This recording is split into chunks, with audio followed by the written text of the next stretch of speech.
iWatch and stop checking your phone. This is big for me. I have a phone addiction. I am constantly checking my phone. I always need to go check my phone. My phone most of the time is on silent just because with Avery, and I try to keep it so that it's not gaining his attention. Once it gains his attention, he's after it. So I'm just an obsessive phone checker. What I would recommend, leave your phone somewhere in the house. Just leave it. Put it in a room. You don't need to carry it around with you room to room. You don't need to always have it in your hand. You just don't need it attached to you. What you can do and should do is get yourself an iWatch, and literally this will vibrate if someone texts you. And if it's important, you'll be able to just see it and then, attend to it if it's important. But being that you have your iWatch, you are not going to need to have your phone and bring it around with you and get sucked into all these social media traps. Just leave it somewhere. If something's important, it'll come through on your watch. You're fine. You're not going to miss anything. Okay. Do digital detoxes. Now this goes with the phone addiction. You need to set periods of time where you just stay off your phone. Just stay off your phone. Whether it's a section of the day, whether it's, when we go to bed at night, or maybe for the first however long in the morning, or certain days a month.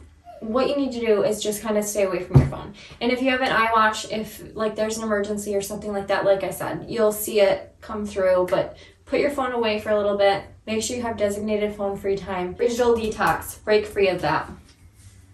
Schedule lazy lounge days. Sometimes we really need to schedule these days, because if not, are you really going to have them? And they're so good for you, because it's who doesn't want to just have a relaxed day where you just hang out, read your books, watch your movies, order food, and take away your responsibilities so that you just don't have to think about responsibilities for the day. We all need days like that, and it would be a great thing to schedule in. It's a great thing to do as a family. Have a day a month.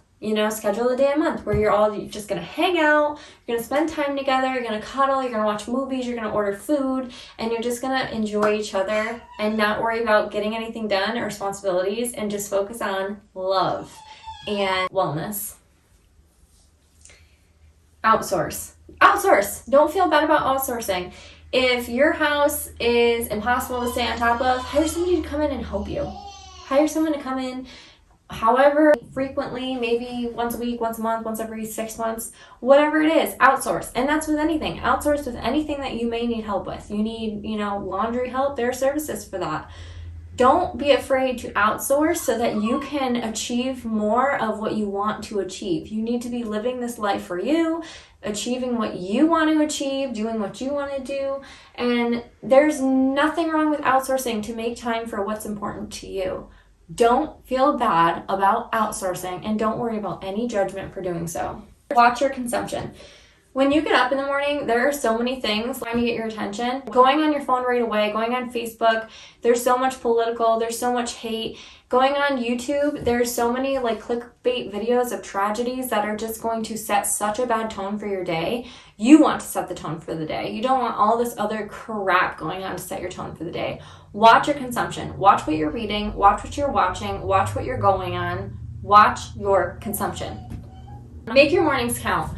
I notice that when I get up and I don't get going, if I stay in bed too long and kind of lazy around and I'm not really getting ready efficiently, my whole day will not be efficient. So you want to set the stage for your mornings. You want to start your mornings how you want to end your day. So if you want to have a productive day, start right off the bat with your productivity, and you're just going to feel better. Even if you do slow down throughout the day, you're going to feel like you've already accomplished so much. It's going to feel like it's warranted or acceptable or earned. Set monthly goals that serve you. So often our goals are about serving other people in our lives, and they're not really for us. If you think about it, you probably have things in the back of your mind that are kind of bothering you because there's never time to get it done. You're never prioritizing yourself. You're never prioritizing these things. For me, I have to maintain my DTR, so I have to consciously create time to do my continued ed for that, and that's something that serves me. That's not something that's serving anybody else. So things like that, you need to make time for. That's why setting monthly goals are so important, so that you're making sure that you are getting done a few things every month that are for you, because if not, those are going to go to the back burner. They're never going to get done. They're always going to be in the back of your head. They're always going to be creating stress. So you have to make sure you're taking care of you and those goals that always get pushed on the back burner, never get done, and creates so much stress within our minds. If you need to really think about like all those things that are just slipping through the cracks, what I would recommend doing is doing a brain dump, getting a piece of paper. Anytime something pops up that kind of stresses you out, that you're always forgetting about, that you're never doing, write it down on a brain dump sheet, and then you can always go to your brain dump sheet and pull goals from that, and you can always continue to contribute to that anytime you think of something else. Structure your have-tos. So there are so many things in life and in a household that have to be done, like laundry, certain cleaning, vacuuming, stuff like this, that have to be done, cleaning bathrooms. What you should do is you should figure out a structure for those things. Like with laundry, who's to know what laundry you should do, what days? I mean, there's so many different things to do. There's towels, there's jeans, there's regular clothes, there's special clothes, there's if you bought any new clothes, there's work clothes. I mean, there's just so many different loads of laundry that have to be done. I always wash Avery's clothes separately. So what you can do is structure that, set schedules. So like Mondays I'll do this load, Tuesdays are this load, do a load a day, stay on top of those things, figure out what days you're going to clean the bathrooms, what days are you going to do vacuuming. When you plan out your months, you're going to know automatically, oh, the second Tuesday of every month I'm going to do this, or the third Thursday of every month is going to be for this. When you're structuring it and you know when you're going to do it, it's not going to bother you, it's not going to remain undone, and you're going to be getting everything else done. And when your space is clean and clear and taken care of, so is your mind. Connect with people you love. This is so important. People who make you happy, people who make you feel good and upbeat, and they change your whole mood and mindset, you need to connect to. Call someone up. Call up your best friend. Call your mom.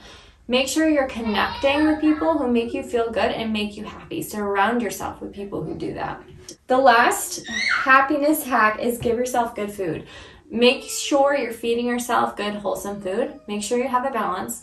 Eat well. Feed your body well. You're either feeding disease or you're feeding the prevention of disease. So choose what you want to do there. And also, I'm not about restriction. So I believe in balance. I don't feel like you should restrict yourself. I feel like you should enjoy what you're eating. Always enjoy what you're eating. If you don't like something, figure out a way to prepare it so that you do like it, so you're not lacking any nutrients for anything. There's always a way to do so. You should always enjoy what you're eating. You should love what you're eating. It should be a good experience for you because it's one of life's joys and pleasures. But I also just want you not to over-restrict yourself. When you restrict yourself, you're going to be way more likely to overindulge. So just strike a balance. Don't be afraid to indulge a little bit. Don't be afraid to have a dessert or have a treat, but also make sure the majority of your diet is healthy and well-rounded, and you're feeding yourself really, really good stuff. The closer to the source it is, the better it is for you. The more manipulated it is, the worse it is for you. It's as simple as that. You know, obviously raw fruits and vegetables are going to be the best way to eat fruits and vegetables. And that goes for anything. The further away it gets from nature, the worse it is for you. So get back to your roots, eat less processed foods, eat more wholesome foods, but also strike a balance. Don't deprive yourself. Don't restrict yourself. Be well. That does it for my happiness hacks. I hope you enjoyed this. I hope it was relatable for you. I am so glad to have you here. Thank you so much for following along. Please go ahead and give me a follow over on Instagram. My Instagram is Carolyn Mathewson, 1T, just like the channel. I appreciate every single one of you. Thank you for being here, and I'll see you tomorrow. Bye, guys.